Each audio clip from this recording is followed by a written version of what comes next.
from CBS Sports. And first pitch crushing. Deep left field. This is Webb. Walk-a-walk. Got a fantasy question? Email fantasybaseball@cbsi.com. Get ready to win your league. Where fantasy becomes reality. Now here's Frank, Scott, and Kris.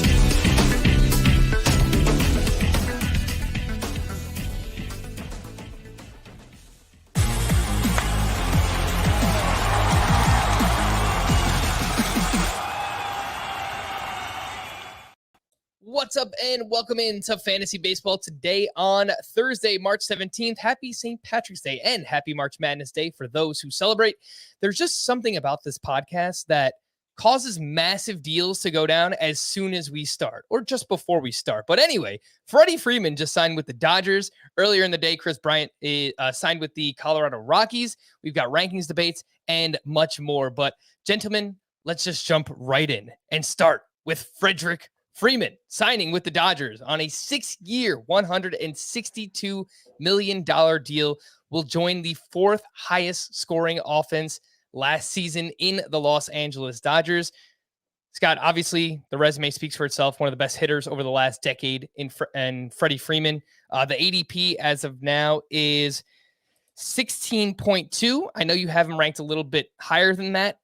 Are you thinking about potentially moving him a couple more spots with this move to the Dodgers now? You know, it's kind of a mess there at the round 1-2 turn for me. I'm not exactly sure yet what I want to do. Obviously, the format makes a difference. You got to factor in the steals potential of a Kyle Tucker, of a Mookie Betts. But I also factor in the position scarcity angle with Rafael Devers. I don't know. I mean, the fact... Yeah, Freeman is just so reliable, right? Just Absolutely. Pencil him in for 330, 90, 90 every year, potentially even more than 30, 90, 90. And he's going to be in this loaded lineup now. I mean, yeah, I guess I'm still gonna prioritize Freeman first of that group. I don't know. The Devers thing, I really like the idea of taking Devers early when I've tried it. Mm-hmm. So maybe behind Devers. I guess that means I'm pushing Devers into round 1, right? If I'm saying I want Freeman over Tucker and Betts, do I want him over Betts? Wow, you can tell I've really thought this through, right? Hey, I mean, this is breaking news, right? We're talking it out on the fly. This news literally just came through, right? I mean, look, we knew he was likely going to sign with one of the best teams in baseball, but, now it's official and he's going to the Dodgers. I mentioned how great their offense was last year, how great it's been, really the past handful of years, past decade. And now he's right in the middle of that with Mookie Betts and Trey Turner and all those guys. So, yeah, you have Freeman 13th overall in Roto, and just ahead you have Mookie Betts, Kyle Tucker, and Rafael Devers. So I don't know. Are you moving him to the front of that group? Oh, he originally was in the front of that group, and the lineup context of the Dodgers is very good. So it's really more about, for me, that I just don't want to be caught holding the bag at third base. And Devers' production, I think, is close enough at that weaker position that, yeah, I think I'm to the point where I prioritize him over Freeman and over Kyle Tucker and over Mookie Betts, which would make him a first rounder for me. All right, let's get Kris's thoughts. Kris is back in here. Again, Freddie Freeman signs with the Los Angeles Dodgers on a 6-year deal. And Kris, you already had Freddie Freeman ranked as your 11th overall player. The only hitters ahead of him, Shohei Ohtani, Bryce Harper, Mike Trout, Mookie Betts, and then obviously the other big names that are going, in the first half of the first round. I assume your ranking all along was based on him going to one of these big teams like the Dodgers or Yankees. I mean, it's Freddie Freeman. Right. I don't care that much where he goes. This is better. Obviously, it's a better lineup. It'll turn over more often. He'll have marginally more run scoring and run driving in opportunities, although it's not like it's going to be like 20% difference. Braves were still a good lineup, but it's mostly just that like Freddie Freeman is effectively a perfect hitter. Like there's nothing that he doesn't do at basically an elite level. I guess his chase rate is 64%, is 64th percentile. That's the only thing he does at a slightly less than well above average rate. He crushes the ball. He hits a ton of line drives. He was 100th percentile in average or in expected batting average last season, 320. He was actually better than his numbers. Last season, I guess a bit of an underwhelming season for him in that he only had, an 896 OPS and 83 RBI, but the underlying numbers last season were just as strong as they've ever been. So it doesn't move the needle all that much. Just like Matt Olson going to the Braves, it's a better lineup, better park, doesn't move the needle all that much for me. When you're talking about this caliber of player, there's only so high you can go. Like, yes, the chances of Freddie Freeman having 120 run, 125 RBI, 38 homer season are probably higher now. Dodger Stadium, better park for left-handed power. His expected home runs in Dodger Stadium last season, 44 versus 36 at Truist Park. So, yeah, I think there's marginally more upside with Freddie Freeman. It's also nice that he's almost never a zero in stolen bases. So, yeah, like I don't know. If he had signed with the Rays, maybe I would have moved him down. People don't like hitting there. So maybe there was some more risk of that, but same league, coming off a season where the underlying numbers were still elite. The overall production still extremely good. It doesn't move the needle for me one way or the other. All right. And just take a walk with me down Narrative Street for a second here, because he's going home too. I mean, he's a California boy.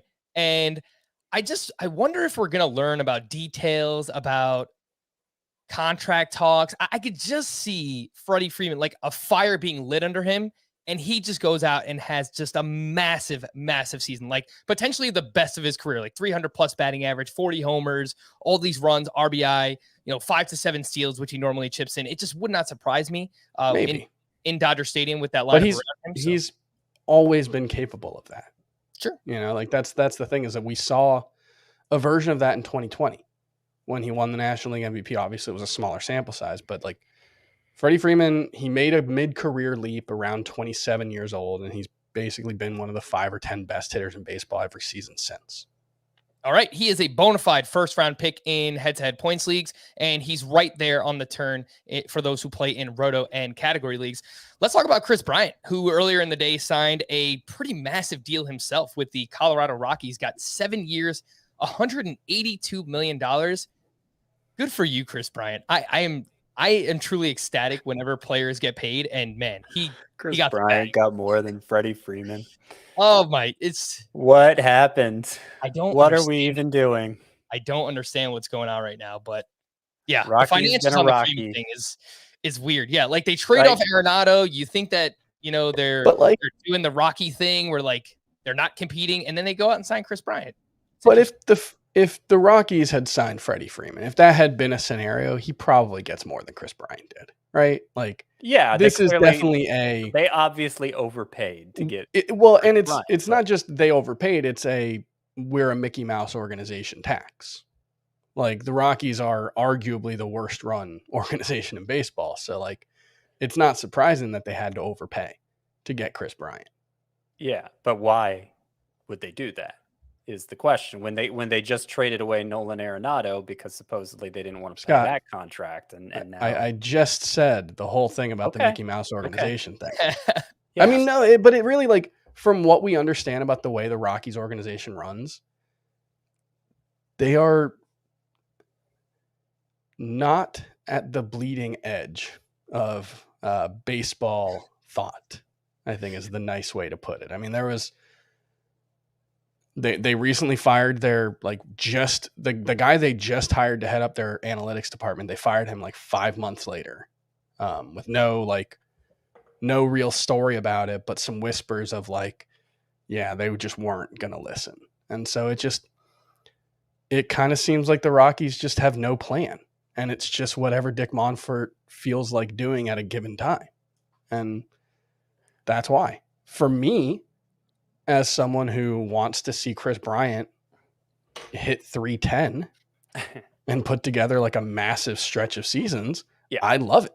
And I think that's entirely within the realm of possibility. Kris Bryant is playing at Coors Field. Like we tried to come up with interesting things fantasy wise to say about Freddie Freeman going to the Dodgers. The truth is most transactions don't have major fantasy implications, even if they're major transactions, but Kris Bryant to the Rockies does. Like that. Yeah. In terms of altering a player's fantasy value, that was the biggest move of the day, because precisely at the point in his career where at least I feel like his productivity was most questionable, because his average, the way he impacts the ball, average exit velocity isn't just middling, it's subpar, and it's been subpar over and over again. And he managed One could say it's Nolan Arenado-esque. Well, even worse than Nolan Arenado. But, he managed to succeed in spite of it last year. We don't know how consistently the new ball was being implemented, and it seemed like he might be on a razor's edge. I was planning to call Kris Bryant a bust. He's in my bust 2.0 currently. But now that he's going to the Rockies, I mean, Chris alluded to Nolan Arenado and the similarities between their hitting profiles. You saw the way the change in Arenado's numbers going from Colorado to St. Louis. We could see the opposite change for Kris Bryant going from San Francisco or Chicago, or wherever you consider he came from, to Colorado. Anybody who makes contact at a reasonable rate in Colorado has the capacity to hit 300. It just you get so much help on balls in play there. And, it wouldn't take much for him to hit 30 homers either. So I know we've all moved him ahead of Nolan Arenado in our rankings based on this news. He's a borderline top 50 player for me now, is Kris Bryant. It's completely transformative. I think you can make an argument for him ahead of Austin Riley. I don't know if I'm ready to do that yet, but I think he has more upside than Riley, and I'm not sure he's any riskier. Like this is there are not a lot of examples of the Rockies acquiring a hitter who is relatively in their prime, who is like a high level performer. The most recent one I could find was Michael Kadire, and this was back in 2013, I believe. And Michael Kadire was 3 years older than Kris Bryant. He was entering his age 33 season. His three prior seasons to getting to Coors Field, he hit 276, 341, 465 with a 24 home run per 162 game pace. In his 3 years with the Rockies, Kadire hit 307, 362, 525 with a 27 home runs per 162 game pace. The home runs actually didn't go up that much. Coors Field is a really big park for, as much as it increases offensive production, but in the Humidor era, it's not this outlandish home run park that, it's not the place where Ellis Burks used to hit 44 home runs.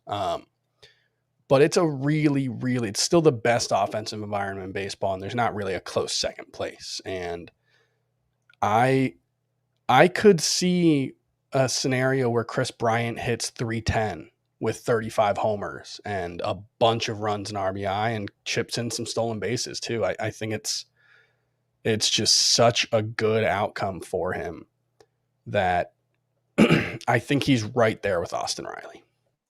Yeah, I think, Scott, you hit it on the head. You mentioned that you moved him ahead of Nolan Arenado. We all did. He's inside the top 60 for each of us. Scott, you have him at 52nd overall. I have him at 56th. And look, Arenado, when he was with the Rockies, he was a career 293 hitter in the 8 seasons he spent there. Then last year he hit 255. It's not crazy to think that Bryant can add, at least 20 points of batting average, but maybe even more than that. So I saw this projection spit out on Twitter from Todd Zola, who's, one of the best fantasy baseball minds in the industry. 283, 29 homers, 8 steals. And he says that's like Paul Goldschmidt territory, and Paul Goldschmidt's like a top 50 player being drafted. So I think it seems conservative to me. Yeah. And maybe a projection should be conservative, but that seems conservative to me. All right. Yeah. So Kris Bryant way up there. I know you guys just did a salary cap auction draft, and you told me beforehand, but Kris Bryant went for $18, 18 right? in a points league. Yeah. And that was $1 more than Arenado, right? $2 more than Arenado. Same price as Austin Riley. It's kind of By the unless way, you I'll have a be back context in a for the few way minutes. I'm head-to-head just going on points. CBS Sports HQ.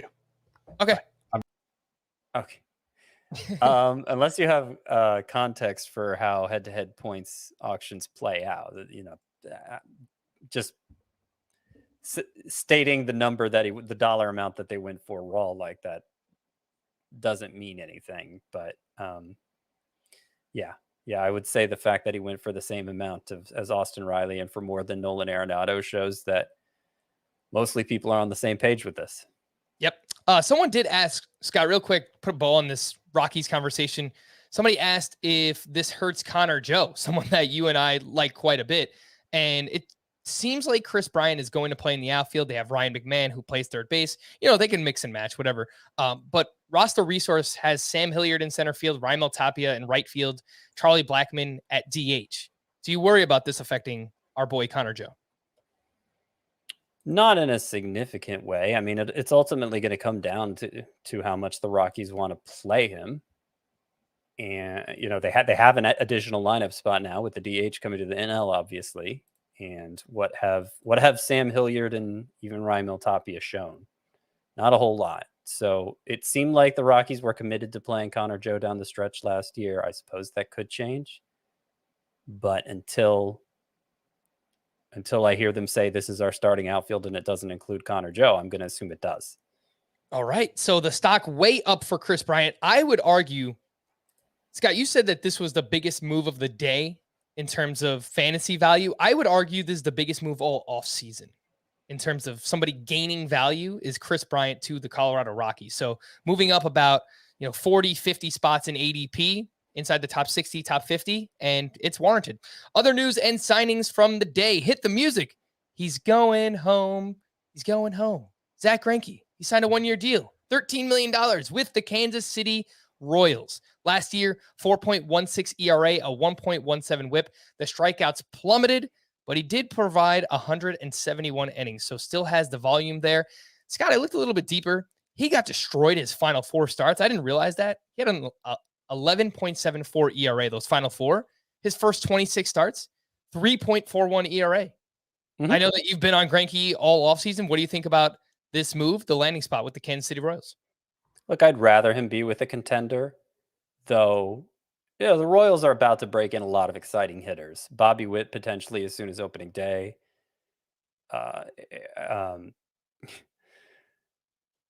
Nick Pratto, that's the name. Nick Pratto and MJ Melendez right behind him. I was thinking Eric Hosmer, man. No, Nick Pratto. And I don't think the Royals are going to be a bottom of the division club, is what I'm saying. I don't think they're going to be contenders. I think they're going to be right there around 500. And Greinke will be a part of that because I still think, obviously, since I've been talking him up as a sleeper, I still think he has something left. There wasn't a clear loss of stuff last year. You mentioned for the majority of last year, he looked pretty normal. And going to a bigger park only improves his chances of rebounding. Plus, he's in a division with some pretty suspect lineups, right? I guess not so much because the Royals is one of the more suspect lineups. Yeah, he's got the White Sox. They're a good one. Twins, I think better than they're pretty good. Most. They're solid. Good. Tigers are getting better, but still aren't great. Cleveland stinks. Whatever. Like they're so bad. They have Jose Ramirez, but I mean, geez, they are so bad. So, all right, start Zack Greinke in all your matchups against the Cleveland Guardians this season. The ADP for Greinke is 285. Scott, rank this group of 4: Tony Gonsolin, Alex Cobb, Carlos Carrasco, Zack Greinke. They're all going within 6 picks of each other. Okay, so it'll probably make a difference points or categories and just how my team build is going, what kind of risk I want to take on. But if you're forcing me to just come up with one rank list for those 4, I think I go Greinke 1, Carrasco 2, Cobb 3, Gonsolin 4. All right. Yeah, I mean, look, it's a great group, right? You've talked up Tony Gonsolin basically all offseason, but those are some fun pitchers to target later on in your drafts. Scott, you mentioned Bobby Witt, and all of a sudden, third base might not be so bad because Bobby Witt Jr. apparently is going to be given an opportunity to win the opening day third base job with the Kansas City Royals, which means Adalberto Mondesi will be the starting shortstop. We'll get to that in just a little bit. But Scott, I mean, do we have to move Bobby Witt up our overall rankings? Obviously, he doesn't have third base eligibility yet, but sounds like he could be up soon.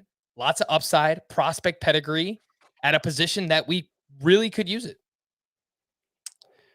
Well, within the shortstop ranks anyway, because of course that's the only place he's eligible right now. I don't feel like I have room to move him up. I already moved him ahead of Willy Adames earlier. And so I feel even more justified in doing that, as much as I like Willy Adames, right? Yeah, I mean, he still has to win the job. But I agree that it's a pretty big deal that third base is what they're thinking for him. And we presumed it would be second, I think. That's what I presume. Nicky Lopez at short, Mondesi at third, Witt whenever he arrived at second. But yeah, third's more valuable for sure. You currently have Bobby Witt 6 spots behind Anthony Rendon in your overall rankings. Would you maybe put Witt ahead of Rendon with the idea that he's going to gain third base eligibility? If we, not right now, no, because he still has to win the job. And I think he'll win the job, but it's not with enough conviction yet to make that move. If he does win the job, I will move Witt ahead of Rendon in categories leagues and roto leagues. I wouldn't in points leagues, though. Obviously, that's Rendon's better format. All right. And speaking of Anthony Rendon, said on Wednesday that he's 100% healthy entering the season, not dealing with any lingering effects of the hip injury. He is one to watch throughout spring training. Make sure that he's feeling well. Obviously, he can move around, and how he's doing in the batter's box as well. Jock Peterson signed a 1-year, $6 million deal with the Giants last year. He hit .238, 18 homers, 2 steals. The Giants love to platoon, so I don't think he's going to be an everyday player. I mean, I think it's probably more so for deeper leagues, Scott, NL only, maybe 15-team mixed leagues. But what do you think about Jock Peterson to San Francisco? Yeah, he's kind of an afterthought even in those deep 15-team roto leagues, and I agree. He's just a cog in the machine for them. Like he pretty much was with the Braves last year too. He wasn't, by the end, he wasn't one of their starting 3 outfielders. So I think even more so with the Giants, and not the greatest park to hit in either. Yeah, especially for left-handed power, right? So Oracle Park has played up better recently for offense, but still not great overall for left-handed power. We've got a bunch of news, actually, so let's just hop around here. Cardinals' new manager, Oliver Marmol, said that he likely won't have a set closer to begin the 2022 season. Obviously not good news for Giovanni Gallegos, who has fantastic stuff. Great ratios, strikeouts the past couple of seasons. Whatever reason, they are just hesitant to give this guy the closer role. Scott, does that mean we avoid Gallegos for now? Do we push him down the relief pitcher ranks? So I've kind of, my opinions on Gallegos have been kind of all over the place, right? I have said before that I think people weren't accounting enough for the possibility that Cardinals don't want him as a full-time closer because they never have before. And then I acknowledged just last week that it sounded like, early interviews from people in the Cardinals organization that they were using the word closer with him. Now the manager drops this line. I don't read a ton into it because I feel like this is just the default thing managers say when they don't have, they don't have like an Aroldis Chapman or a Kenley Jansen or somebody who's been in that role for so long. This is just what they're supposed to say now is, we don't have set roles. Just, you could lose the game in the 7th inning. Like that's just the right thing to say for managers now. They'll get criticized if they don't say that. But of course, that's not usually the way it plays out. So, yeah, I mean, I'm still a little concerned about them preferring Gallegos in sort of that fireman role, bridging from the starter to the closer, maybe going a couple innings instead of just one. But I think he's still the heavy favorite to lead the team in saves, and by a considerable margin.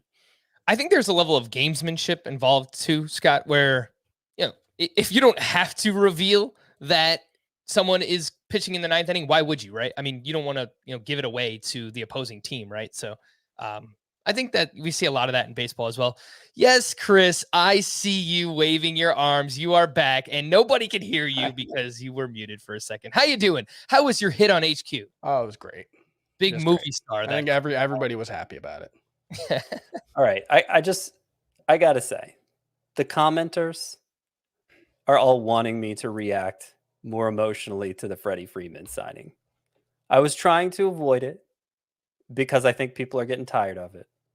But all the comments are telling me otherwise. So I will sit back and let you go, Scott. I do want to say it kind of sounds like you're gearing up for one of your Michael Buttry bits. I'm not. No. It would probably make it better though. So they paid Matt Olson $100. They paid 4 prospects and $168 million to Matt Olson. The Dodgers get Freddie Freeman for $162 million. That's point A. Point B is, it sounds like, if reports are accurate, the highest the Braves offered Freeman was $145 million over 5 years. So, Heyman just said 140 for what it's worth. I've seen others say 145, but maybe it is only 140.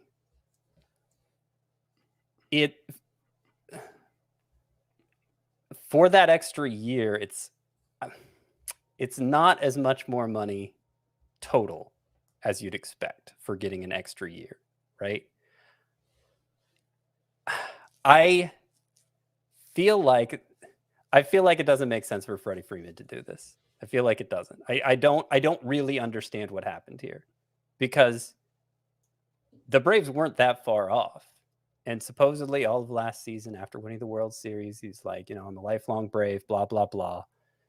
Want to be here forever, all that stuff. So either I can really, seeing now the terms he ended up accepting from the Dodgers versus the terms he could have accepted from the Braves, I see only 4 plausible explanations here. One, he just didn't mean what he was saying about wanting to be a lifelong Brave. 2, he did mean it, but he had a change of heart this offseason. He was at home in California. It's really nice here. I don't know that I want to do that working across the country thing anymore. Just changed his mind. Okay. 3, his agent is completely incompetent and overplayed his hand and was nickel and diming the one team that Freddie Freeman really wanted to play for, and he got screwed because of it. Or 4, what was 4? 4 was that Freddie Freeman just didn't communicate his wishes to his agent very well. Those are the 4 plausible scenarios I see for how this played out. To me, the least sad. I think you're leaving one out.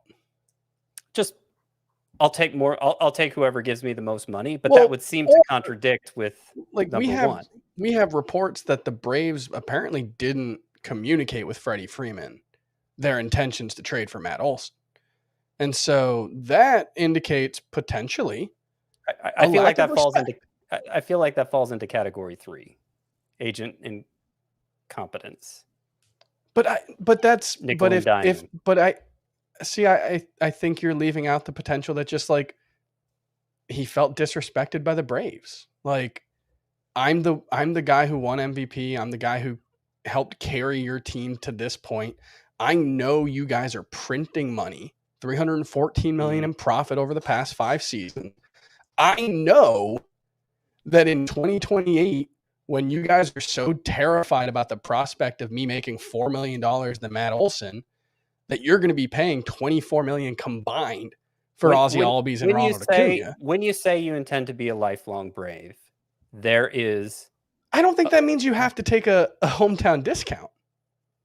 Well, you're kind of implying it, right? I don't think so. I think it also implies that, like, yeah, I want to be here, but I'm owed a level of respect from the franchise. Well, look what the Dodgers gave him. They didn't respect him that much more. I mean, they didn't respect met him his more. wishes.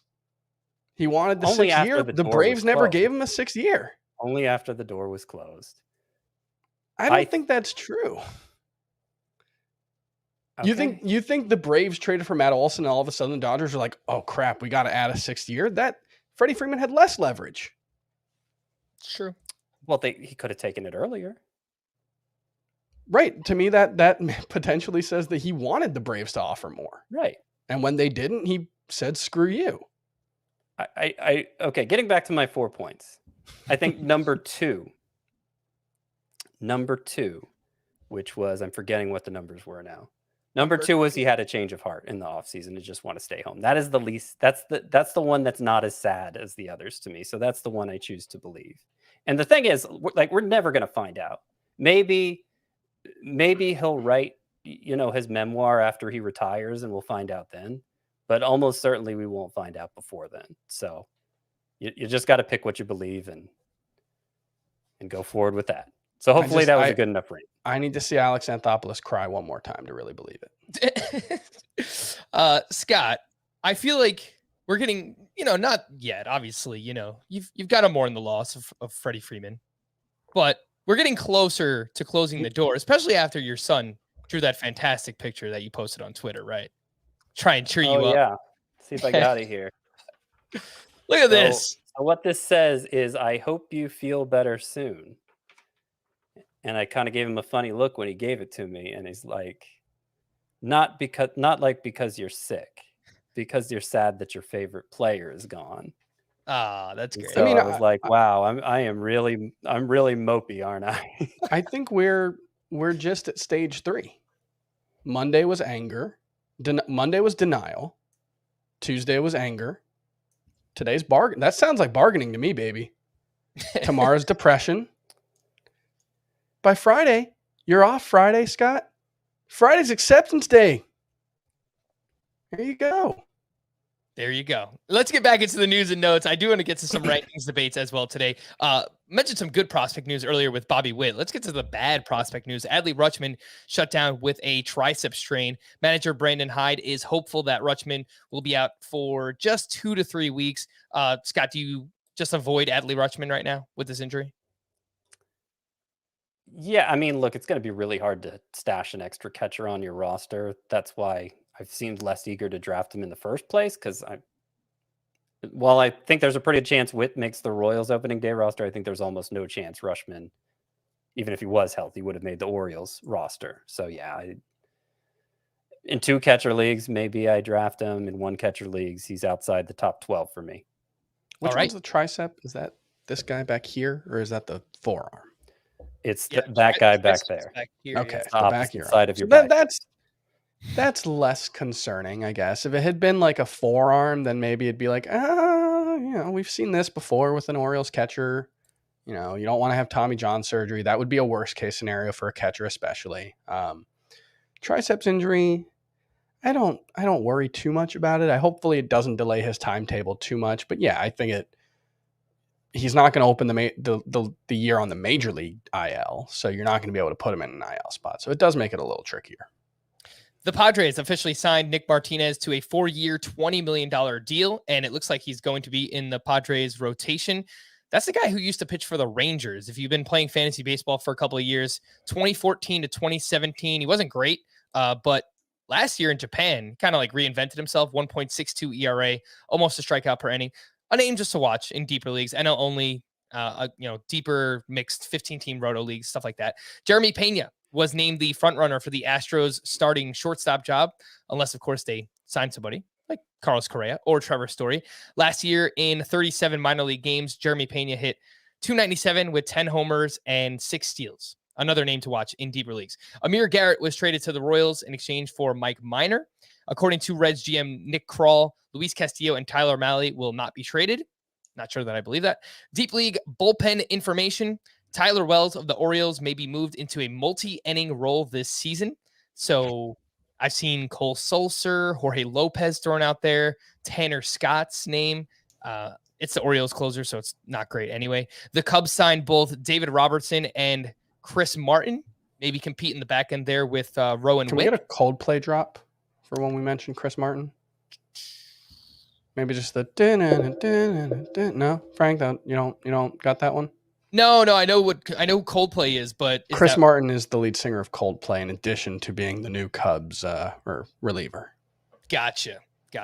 All right, yeah. I mean, I could work something in. I don't know how often we're going to talk about Chris Martin though. And if you are wondering about Matt Chapman, Kyle Schwarber, I mean, there were so many moves today. Seiya Suzuki, Eddie Rosario, Fernando Tatis had surgery.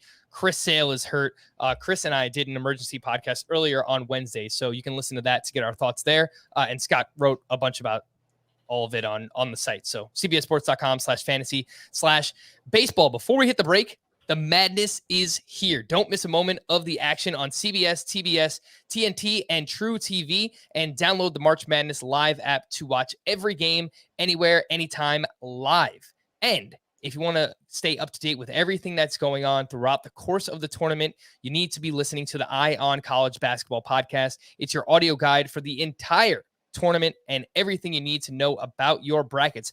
Over the next few weeks, Gary Parrish and Matt Norlander will provide recaps after each day of tournament action and preview upcoming rounds. If you want the best March Madness analysis, follow and listen to the Eye on College Basketball podcast anywhere you find this one. We'll take a quick break. When we return, rankings debates, Scott versus Chris, next. Fantasy Baseball Today. All right, so let's jump in. And the way that we will do this, I'm timing you guys. You get to make your case for your ranking of each player on this list, and you will have no longer than a minute per player. Maybe less than that. I don't know. I'll decide as we go along. But we will start with Aaron Nola, who Scott has as his SP12, and Chris is all the way up at SP7. Optimistic on the bounce back. So we will start with Chris. You are up first. Are you ready to go? Aaron Nola. Yeah. Go. You're on the clock.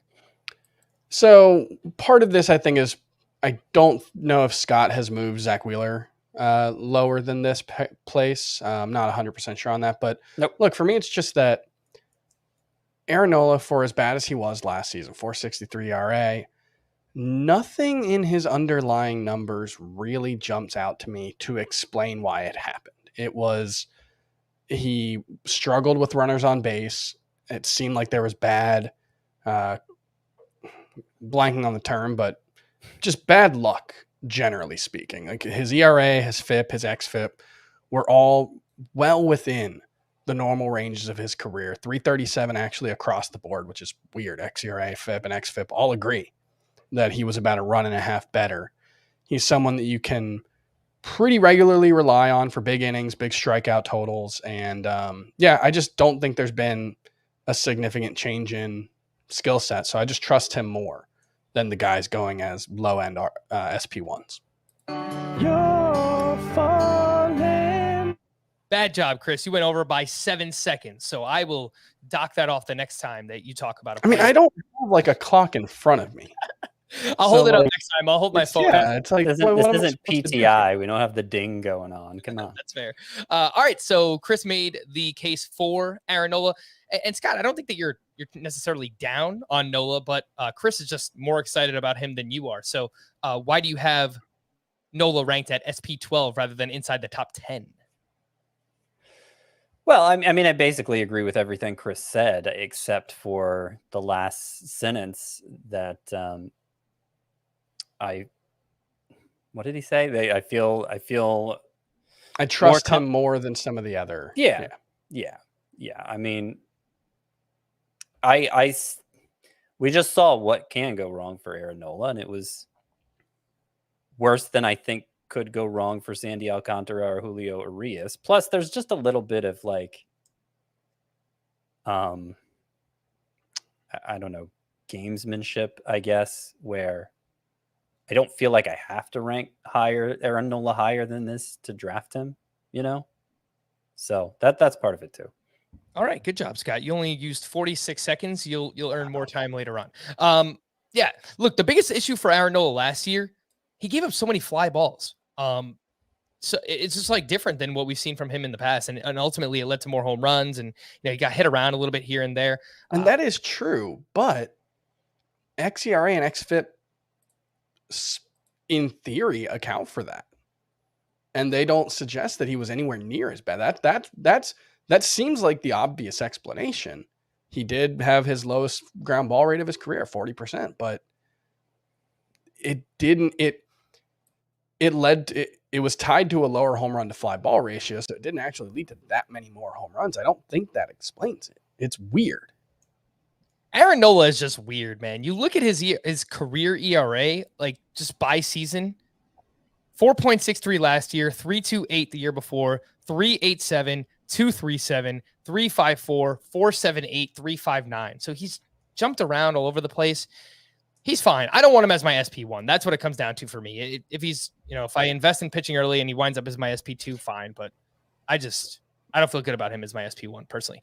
Let's move on to the next one. Scott has Logan Webb at SP18 and Kris has him down at SP32. We have talked about Logan Webb quite a bit recently, but I don't know that we've heard Scott's side of it enough. So, Scott, make the case for Logan Webb being a top 20 starting pitcher.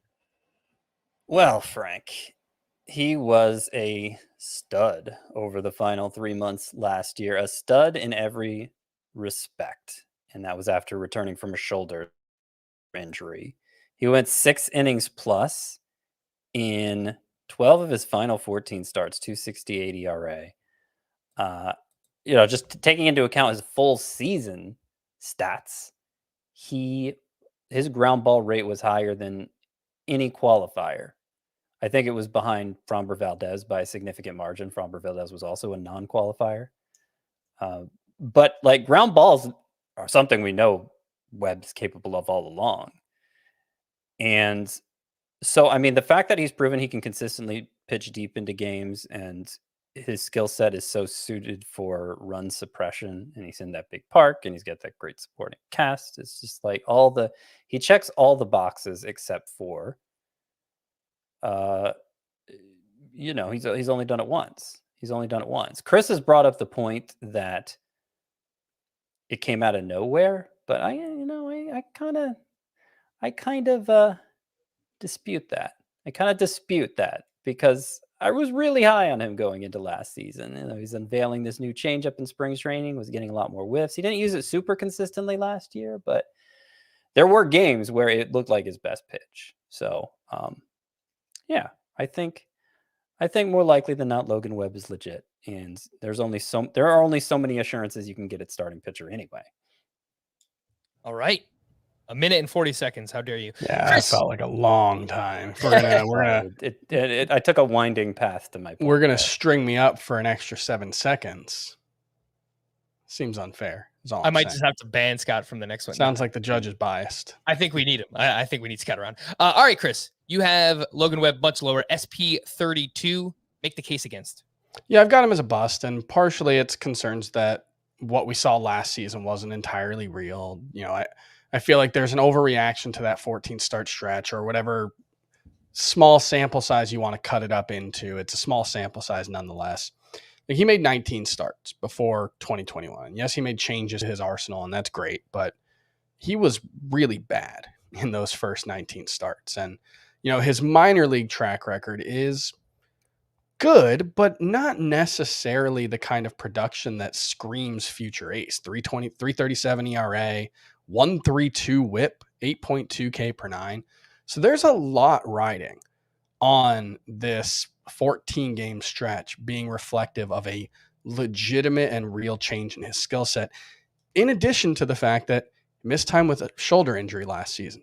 That's always a red flag. We're seeing it with Jack Flaherty right now. I think shoulder injuries are as concerning as anything else for pitchers. All right. Yeah, you almost got it there. All right. The case against Logan Webb.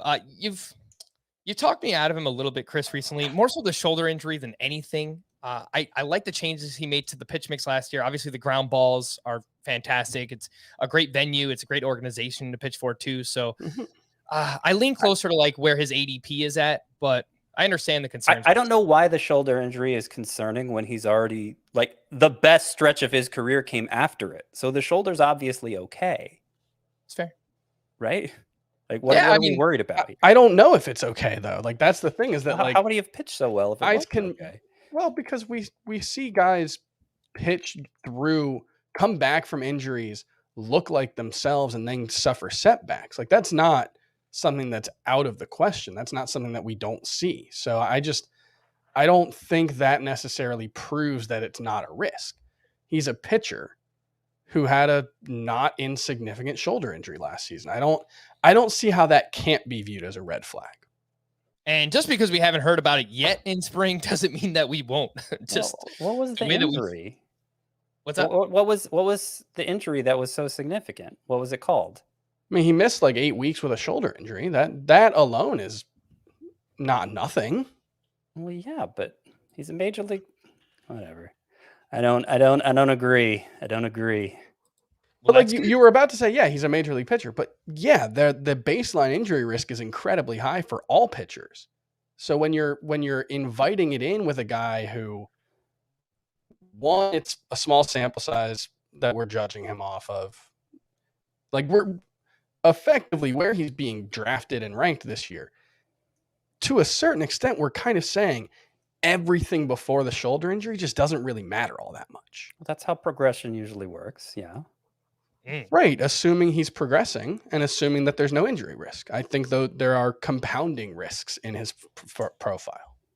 All right. Let's move on to another pitcher here. And it's Trevor Rogers, who Scott has at SP 34 and Kris has at SP 24. So 10 spots higher for Kris in the rankings. A breakout season, 2.64 ERA, 1.15 whip, only through 133 innings. Scott, you are up first. The case against Trevor Rogers. Yeah, I just think, I mean, a lot of the same things Kris was saying about Logan Webb, you could apply to Trevor Rogers as well. He wasn't that much of a prospect. He got hit very hard when we saw him in 2020. He had 3 months last year where he looked amazing, and we thought, oh, maybe this guy's emerging as an ace. But then over the final 2 months, significantly, much less than amazing. The ERA was near 4. He didn't go 6 innings in any of his last 11 starts, I believe it is. And more than anything, the swinging strike rate difference between his first, how many was it? 16 starts. 16% swinging strike rate in his first 16 starts versus 11% in his final 9. So that would suggest that it wasn't just bad luck. It wasn't just the Marlins playing it safe with him.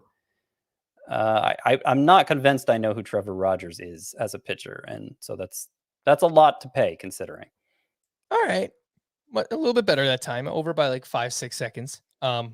Kris, the case for Trevor Rogers, one of the, I guess, new age stallions. I know you guys used to have like the old.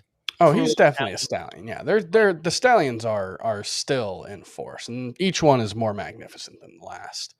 The thing about Trevor Rogers, I think there's this perception that Trevor Rogers is, I don't know, that he's had this history of injuries that is the reason why the Marlins were careful with his innings last season. And that really hasn't been the case. He actually threw 136 innings in 2019 over 23 starts. So it's not like he missed a ton of time. He made 17 starts in 2018. That was his first season as a professional. I don't know if there was an injury there. Maybe there was, but I don't think the limited innings were a red flag moving forward. I think it was the Marlins managing his innings. And yeah, the second half numbers weren't as good. I think there were extenuating circumstances there, particularly with the fact that he missed in the entire month of August dealing with a family issue, not an injury. I don't know if there's like a perception of that as well, but it wasn't an injury. We don't know when he learned about the issue, how long it might have been going on, but that's the kind of thing that we don't know what was happening there. But the upside we saw from Trevor Rogers, as good as Logan Webb was in the second half last season, the upside we saw from Trevor Rogers was, I think, significantly higher, because we were talking about a guy who was running up strikeout rates in the 30+% range. He basically has 3 really good swing and miss pitches. He doesn't have the high ground ball rate, but his batted ball data is actually really good. It was actually really good in 2020 as well, in limited sample size. So I just think we're looking at a pitcher in Trevor Rogers who does pretty much everything you want a pitcher to do well, with the exception of ground balls, and he mitigates that by not giving up loud contact. So in terms of skill set, I think he's a potential top 12 guy. Mercy! All right, we have our longest debate of the day, and it comes from Chris Towers, but a good one. Trevor Rogers, lots of upside. Same thing with Logan Webb. Great ballpark to pitch in for Rogers. They developed the changeup last year. It was a great pitch for him. I'd like to see him use the slider more. It's a really good whiff pitch for him, but the usage on a start-to-start basis was pretty inconsistent for Trevor Rogers. And the innings, I don't know. What does he get to? Like 150, 160, hopefully? I think that would be a nice mark for Trevor Rogers to aim for. Next up, we have another starting pitcher, one of the top prospects in the game, Shane Baz, who Scott has at SP 37. Chris has all the way down at SP 55. Chris, we will start with you first this time. But before that, just want to read out the numbers. Shane Baz was ridiculous last year. 17 starts in the minors, 2.06 ERA, 0.80 whip, 113 strikeouts to 13 walks. Over 78 and 2/3 innings pitched. Chris, why are you more out on Shane Baz than Scott is? I don't know if I even have much interest in debating this one because I'm not really doubting the talent with Shane Baz. It's more just a question of how much can you rely on him? I think when he pitches, it's entirely possible that for the time he's active, he's a top 36 starting pitcher and maybe higher. But he threw 91 innings last season, maybe 94 or 95, including the postseason start.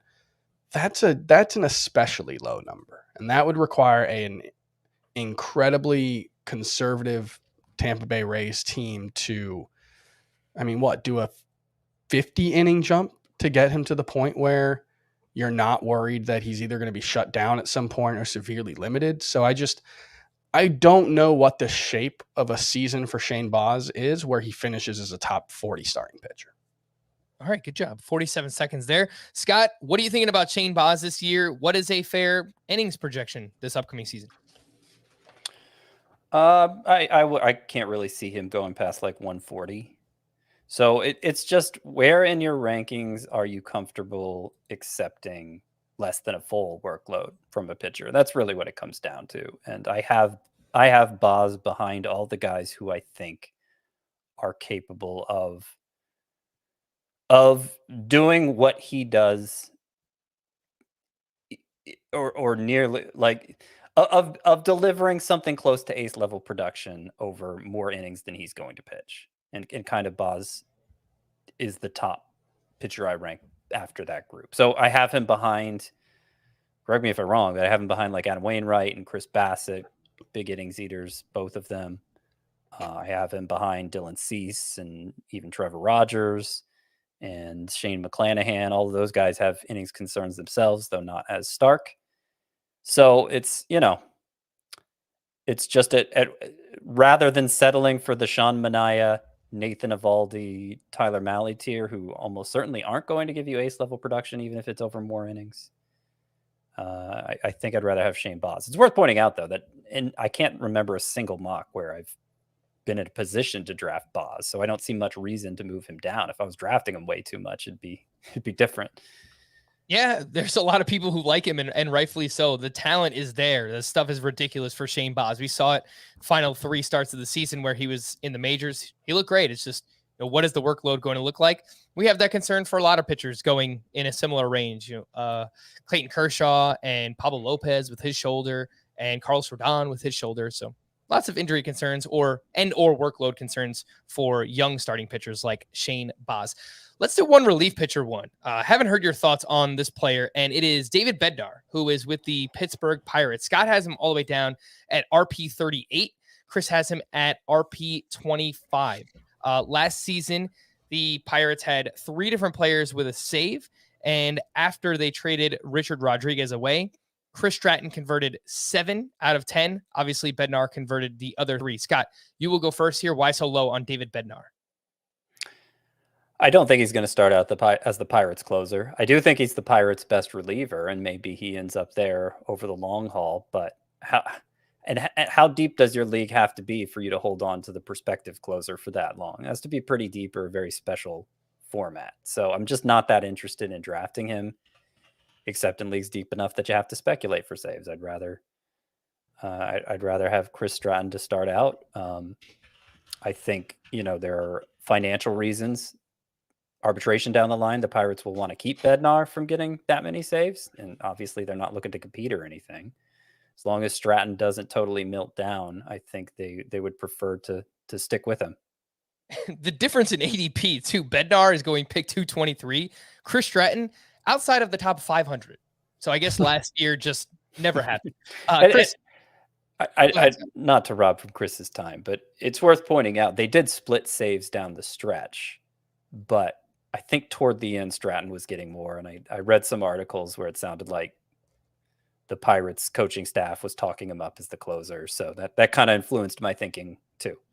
Yeah, I mentioned final 10 saves after Richard Rodriguez was traded, Scott. It was Stratton had 7 and Bednar had 3. So okay. So not even that close of a split. Yep. All right, Kris, your favorite thing to talk about, closers, and on a great team too with the Pittsburgh Pirates. But this matters for people who play in roto or head-to-head categories leagues. So why are you so much higher than Scott on David Bednar? Look, this is an incredibly weakly held opinion. And if someone from the Pirates comes out and says, Kris Stratton's our closer, guess what? I'll drop David Bednar a whole bunch because I think David Bednar is a much better pitcher than Kris Stratton. I think part of the problem is just I think Kris Stratton is so deeply and thoroughly mediocre as a major league pitcher that it's also like, what's the point? Like until he's named the closer, for me, it's just like, I might as well just speculate on the guy who's better, I think. Obviously, Bednar has a very small sample size, but I think most signs point to him being better. And at that point, it's just like, what are the chances Kris Stratton even ends up being the closer for more than a month? Pretty low. Even so, like, it just doesn't seem worthwhile to me, but that'll change once someone says something. All right, let's get to some outfielders here. I'll admit, going through your guys' rankings, the infield, you're very on par with each other. Same page. It was very hard to find rankings debates, but outfield, there are a few rankings that are outfield's my least favorite position to rank. It's even worse than starting pitcher. You'd think pitcher would be worse because there's so many more, but something about the outfield, it's just like there are so many redundancies. It feels like. I feel like you probably could have chosen Luis Arias for like 3 different positions. Yeah, but we talk about Arias a lot, and we already know by now that you love him and Scott doesn't. So I feel like people have heard about Arias enough. And maybe, we talk about Lourdes Gurriel a lot, but I haven't heard Scott's thoughts on him. So Scott has him at outfielder 41, and Kris has him all the way up at outfielder 30. So, Scott, why so low on Lourdes Gurriel? Oh, well, I don't think I'm going to be able to pull up my rankings here quickly enough, but I think it's probably more a matter of there are just other outfielders that I feel like I need to take ahead of him, like Marcell Ozuna and Jorge Soler, who I know I moved ahead of him today. Soler just has so much power potential, and I think what we saw from him in the second half last year is closer to his truer form. Ozuna, it's looking more and more like he's going to be an everyday player for the Braves, and if that's the case, I mean, he was the top outfielder in fantasy 2 years ago, so certainly would take him over Lourdes Gurriel. Jared Kelenic, I know, is just a few spots ahead of Gurriel, and he has massive breakout potential. I like Gurriel fine, and I love the lineup context. I just think I just think the ceiling for those players is higher, and it's at a point in the draft when I'm looking more towards ceiling. 57 seconds. All right, good job, Scott. Kris, help me out here, bud. I'm all in on Lourdes Gurriel. Are you as well? Yeah, I mean, not all in, because there is a little bit of me in the back of my mind that, like, is Lourdes Gurriel just a guy? I don't know, because the best we've seen of him came in 2 partial seasons, 2020 and then 2019. But over those 2 seasons, he was 31 homers and a 290 batting average over 141 games. So if that's who he is in this Blue Jays lineup, I think he's going to be awesome. He even stole 9 bases. And I think you have a pretty good explanation for why he was so underwhelming for so much of last season. That's that he was dealing with a knee injury. And you can see that in the fact that he only attempted 4 stolen bases in 141 games after attempting 14 in the previous 141. So that seems like a pretty good excuse for Gurriel being down last year. And it's a relatively cheap opportunity to get a bite of what could be the best lineup in baseball with a guy who's proven he can be productive. So that's mostly what it is. But I don't disagree that Marcell Ozuna might have more upside, or, Jared Kelenic. It's theoretical, but there's certainly upside there as well. Yeah, oh, you know what? The two that I think might be most questionable that I have ahead of Gurriel are Robbie Grossman and Hunter Renfroe. I talked about Renfroe a lot and why I like him. He was the 19th best outfielder in Roto last league, and I think it was legit. Grossman is nobody seems to want Grossman, and I get it. He's not a very talented player, but he did go 20-20 last year. He's always done a good job getting on base, so I think his job's going to be safe because of that. And it's just like he's just a nice fit for that stage of the draft if you're looking for some home run help. Yeah, I mean, stolen base help. Yeah, like he stole 20 bases, and that was his first double-digit season, but he stole 8 in 51 games in 2020 as well. So this is last year was his first as an everyday player. Yeah, it's a new thing that he's doing. Yeah. Robbie Grossman, one of 10 players to go 2020 last season. So quite the accomplishment there for him. Let's talk about Joey Gallo, who Scott has at outfielder 43. Kris has at outfielder 33. I feel like we kind of know who Joey Gallo is at this point, but batting average is just so bad. Kris, we will start with you. The case for Joey Gallo rebounding with the Yankees. Yeah, he reminds me of like Billy Hamilton back in the day, where at the end of the season, you would look at where he finished in various Roto formulations, and it's like, really? Billy Hamilton was that good?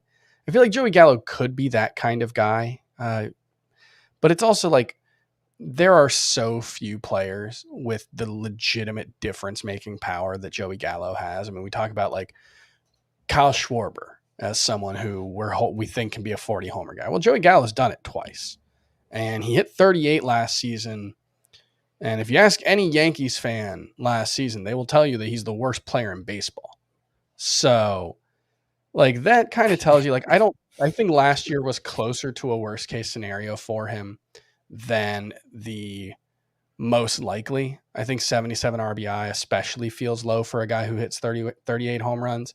And it's about as safe a power bat as you can get, assuming that the team that you build can live with the low batting average. In an on-base percentage league, I think he's actually quite safe, and I think he's a top 60 player. That's true. I would agree with you there. On-base percentage, huge boost for Joey Gallo. Kris, try explaining to Yankee fans this 160 batting average that he had in 58 games while he was playing with the Yankees. It was quite bad. He didn't do it personally to you. I just want you to understand that. He was he wasn't screaming every Yankees fan's name as he struck out. Yeah, too busy worrying. I don't know if you guys understand it. Too busy worrying about how he was putting his uniform on or taking it off or whatever he was doing. It's, I don't know, weird routine that he has going on. Scott, the case against Joey Gallo. Look, it's as simple as I don't want him, and so I've ranked him to ensure that I don't get him. It's really as simple as that, because he's just such a difficult fit. He's a difficult fit, and I think Adam Duvall, not exactly, because Gallo gets on base more, and the ultimate power ceiling is higher. But I feel like you can get Duvall so much later if you really want to make a ground in the power categories at expense of batting average. And you can't really have both on the same team. That's a bad idea. Part of the reason I don't want Gallo is just because I don't trust myself to manage him correctly.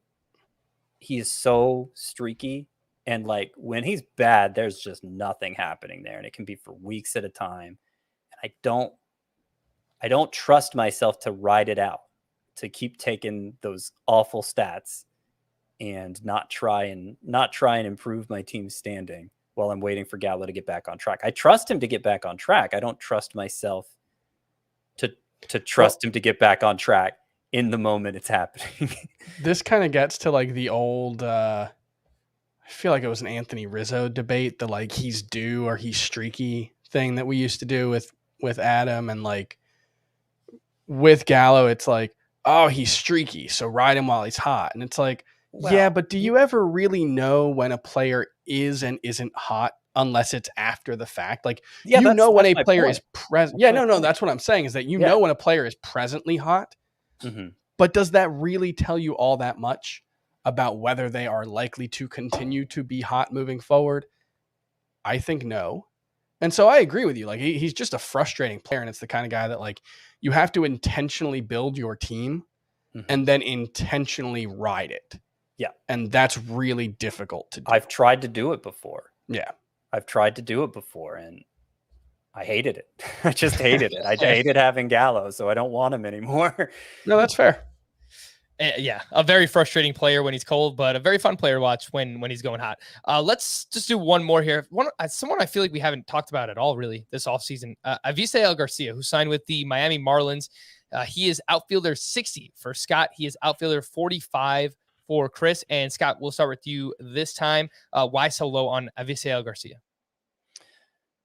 Well, he's coming off career best numbers, having played a season in Milwaukee. He's going opposite end of the spectrum here now for hitters in Miami. We saw the way Christian Yelich's career was transformed going the other way. And let me tell you, skills-wise, Garcia ain't no Yelich. So he doesn't put the ball in the air that much, and I don't think he hits it hard enough, consistently enough to deliver a respectable home run total in that park. I think he needs a smaller, at least neutral park. And if he's not giving you home runs, like what else is he doing for you? His batting average, meh. Maybe double-digit steals, but probably not. Doesn't get on base a ton, so he's not going to score many runs, and bad lineup context on top of it. So yeah, I don't think I see him as somebody you stream off waivers, really, and I don't have much interest in drafting him. I find the home run to fly ball ratio curious too. Last year, 26%, and he was at 17% for his career. So can he keep that up in Miami? Kris, what do you think? Can he do it?